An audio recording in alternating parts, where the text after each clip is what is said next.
Bingung dengan menu berbuka puasa yang akan Anda siapkan nanti? Air kelapa dapat menjadi pilihan yang Anda konsumsi saat berbuka. Disajikan secara dingin tentu dapat menjadi pelepas dahaga setelah seharian berpuasa. Namun tahukah Anda ternyata air kelapa memiliki beragam manfaat bagi kesehatan? Apa saja ya manfaatnya dan bagaimana cara mengonsumsi air kelapa yang aman saat berbuka? Dokter spesialis gizi Diana Suganda akan memberikan tipsnya untuk Anda pemirsa Hidup Sehat Plus. Kelapa sendiri ada berbagai jenisnya. Ada kelapa muda, ada kelapa hijau, ada kelapa kopior. Nah, macam-macam jenis itu mempunyai manfaat bagi tubuh kita. Sebenarnya apa sih bedanya? Biasanya yang suka kita konsumsi, yang suka dijual-jual adalah kelapa hijau dan juga kelapa muda. Nah, di sini saya sudah punya kelapa, ya. Ini sudah dibuka, ya. Memang jika kelapa muda itu dagingnya tipis. Ya, dagingnya tipis tapi dia mengandung airnya yang banyak. Nah, untuk kandungan airnya sendiri apa sih yang ada di dalamnya? Per 100 ml air kelapa muda mengandung sekitar 16-20 kalori. Jadi sebenarnya kalorinya masih aman ya per 100 ml. Kemudian kalau kita icip, seger rasanya agak manis-manis tipis gitu. Nah, ternyata dia mengandung kandungan gula atau sugar sekitar 4 gram per 100 ml-nya. Air kelapa sendiri mengandung vitamin dan mineral yang cukup banyak, terutama elektrolit, natrium, serta kalium. Nah, kalau di daging kelapanya sendiri, ini kan biasanya bisa kita makan ya, bisa kita kerok ya. Nah, untuk daging kelapanya sendiri, apalagi yang muda ini, mengandung karbohidrat, pemirsa. Ya, karbohidrat ini berupa serat, juga bagus untuk menambah kita punya asupan harian. Banyak orang yang beranggapan kalau kelapa muda dipercaya lebih sehat daripada kelapa tua. Namun bagaimana perbedaan kandungan gizi kelapa tua dan juga kelapa muda? Untuk kandungan gizi dari air kelapa sendiri, per 100 ml-nya mengandung sekitar 16 kalori. Ya, jadi sebenarnya kandungan kalori cukup kecil, aman untuk kita konsumsi. Kemudian karena dia kalau kita icip ada rasa-rasa manis ya, itu memang air kelapa mengandung gula sekitar 4 gram. Nah, sebenarnya yang baik dari air kelapa ini adalah kandungan elektrolitnya, pemirsa. Ya, dalam 100 ml air kelapa mengandung kalium, mengandung natrium, ya, mengandung fosfor, magnesium serta vitamin dan mineral yang baik sebenarnya untuk kesehatan tubuh kita.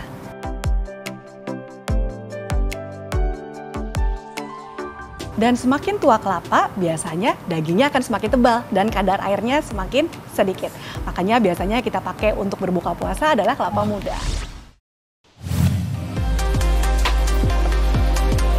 Selain rasanya yang segar dan juga nikmat, air kelapa juga dipercaya memiliki beragam manfaat bagi kesehatan.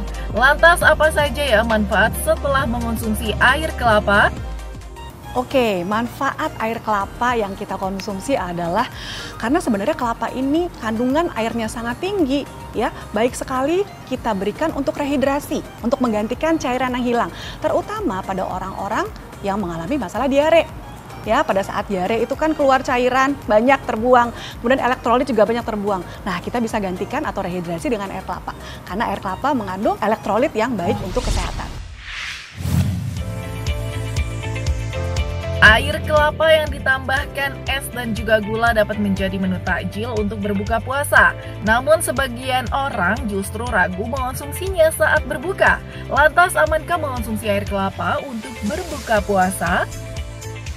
Air kelapa juga bagus banget nih jika kita mau pakai untuk buka puasa. Kenapa? Karena pemirsa, pada saat berpuasa kita tidak ada asupan makanan sekitar 13-14 jam. Sehingga biasanya apa yang terjadi? Ya, dehidrasi, ya, kemudian yang kedua adalah gula darah kita turun.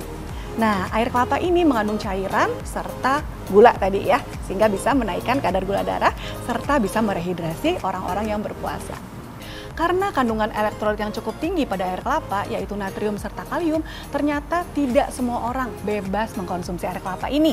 Ya, perhatikan bagi pemirsa yang mempunyai masalah ginjal dan mempunyai masalah jantung, sebaiknya membatasi konsumsi air kelapa. Kenapa? Pada orang-orang dengan masalah ginjal biasanya mengalami kondisi yang namanya hiperkalemi, sedangkan di dalam air kelapa mengandung tinggi kalium, jadi benar-benar harus dibatasi. Kemudian yang kedua, pada pasien-pasien dengan gangguan irama jantung, ternyata kalium yang tinggi pada air kelapa dapat meningkatkan irama jantung kita. Ya, jadi sebaiknya memang konsumsinya dibatasi. Untuk Anda yang memang harus membatasi, sebaiknya konsumsi hanya sekitar 1 kali per minggu, ya hanya 150 ml cukup ya.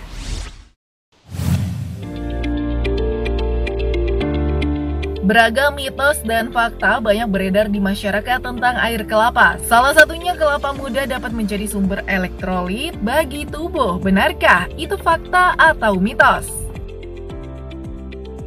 Jawabannya adalah fakta. Tentu saja air kelapa mengandung tinggi elektrolit, ya. Ada kandungan natrium, ada kandungan kalium, ada kandungan fosfor, magnesium yang bagus untuk menjaga keseimbangan elektrolit tubuh kita. Nah, karena kandungan elektrolit yang tinggi, tentu saja air kelapa baik dikonsumsi saat berbuka puasa.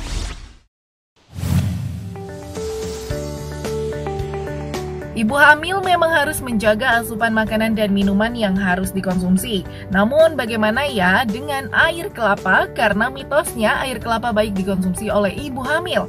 Itu fakta atau mitos? Fakta. Seorang ibu hamil membutuhkan asupan cairan sekitar 2,5 sampai 3 liter per hari. Nah, untuk Anda yang sedang hamil, silakan tambah cairan Anda dari air kelapa. Karena air kelapa sendiri mengandung tinggi elektrolit, natrium, serta kalium yang baik untuk perkembangan janin.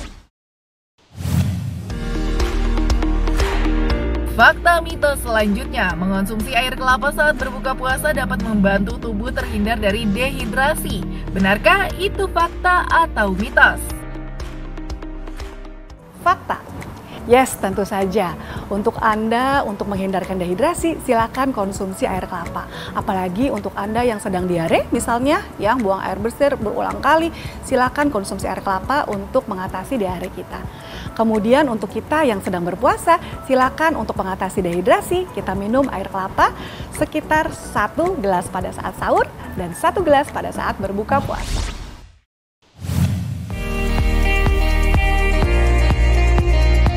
Bagaimana sudah jelaskan pemaparan dari Dr. Diana supaya Anda mendapatkan manfaat mengonsumsi air kelapa? Yuk simak tips berikut ini. Yang pertama, silakan Anda tambahkan air kelapa dalam menu puasa kita. Ya, 1 gelas saat sahur dan 1 gelas pada saat berbuka untuk mencegah dehidrasi serta mencukupi kebutuhan elektrolit harian kita.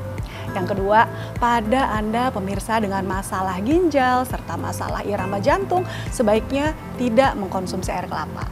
Namun jika Anda masih ingin mengkonsumsinya, tetap harus dibatasi ya. Nah, maksimal sekitar 1 gelas aja per hari, 150 ml cukup ya. Ada baiknya pada saat Anda berbuka puasa, Anda tidak menambahkan pemanis-manis lagi di dalam air kelapa ini. Misalnya tambahin kental manis atau tambahkan sirup, tidak perlu. Jadi konsumsinya alami saja. Saya Dr. Diana Suganda, MKes SPGK untuk Hidup Sehat Plus. Nah, kalau yang ini sepertinya adalah makanan khas saat puasa karena muncul hanya saat bulan puasa saja. Apalagi kalau bukan kolang-kaling. Adakah manfaat kolang-kaling? Katanya sih bikin awet muda ya. Bener nggak sih? Apa kata Dr. Maria Haryono, spesialis gizi klinik?